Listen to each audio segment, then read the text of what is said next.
Memperkenalkan, Anye, ibu satu anak, selalu pilih yang berkualitas untuk keluarganya. Sekar, ibu dua anak, selalu pintar mengakali kebutuhan keluarganya. Dalam sketsa, ada apa dengan tinja?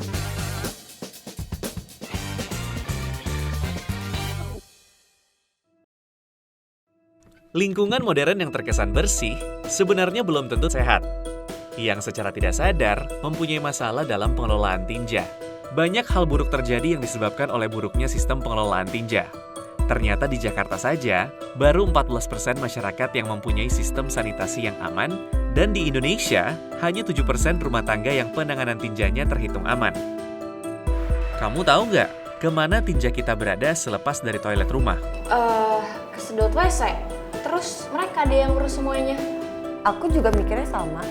Tinja manusia mengandung berbagai sumber penyakit sehingga perlu diolah secara aman. Di sebagian besar rumah tangga, tinja ditampung dan diolah di septic tank sebagai pengolahan awal. Setelah itu, lumpur tinja dari septic tank akan diangkut ke tempat pengolahan lumpur tinja sehingga dapat secara aman dibuang ke lingkungan. Banyak orang berpikir bahwa rumah mereka aman karena toilet mereka sudah dilengkapi dengan tempat penampungan tinja. Tapi, apakah tampungan tadi dapat disebut septic tank?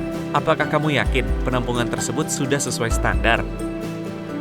Bukannya yang paling penting tuh kayak kotak gitu ya? Ya nggak sih?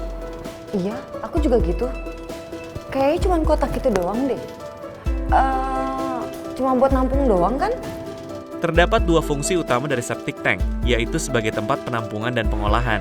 Untuk itu, ciri utama dari septic tank yang sesuai standar adalah kedap air, sehingga tinja dapat tertampung dan terolah dengan baik. Di dalam septic tank, terjadi proses penguraian mikrobiologis secara anaerob, sehingga air limbah yang keluar dari septic tank tidak lagi membahayakan lingkungan. Emang ngaruh ya pakai septic tank standar gitu? Penting banget. Iya, emang apa sih manfaatnya? Tinja yang tidak diolah merupakan sumber penyakit bagi manusia. Terdapat 5 alur penularan penyakit yang ditimbulkan oleh tinja, yang biasa disebut dengan diagram 5F. 5F sendiri merupakan singkatan dari fluids, fields atau floor, flies, fingers, dan food, yang merupakan media penularan penyakit saluran pencernaan yang disebabkan oleh tinja atau lebih dikenal dengan fecal oral transmission. Memahami alur penularan penyakit ini dapat membantu kita untuk melakukan berbagai hal yang dapat menghindarkan kita dari mengkonsumsi tinja, karena sarana sanitasi yang tidak memadai dan perilaku higienitas yang rendah menimbulkan berbagai macam penyakit. Dengan menggunakan septic tank, kita dapat memutus alur penularan karena dapat mengurangi pencemaran air di rumah maupun lingkungan sekitar dari tinja. Septic tank yang tidak sesuai standar bisa mengancam kesehatan, terutama pada anak-anak. Anakku! Tidak perlu kaget berlebihan, makanya penting untuk mengetahui penanganan tinja yang aman supaya terhindar dari penyakit. Lingkungan modern tidak selalu mencerminkan bersih dari segala bahaya yang mengancam kesehatan.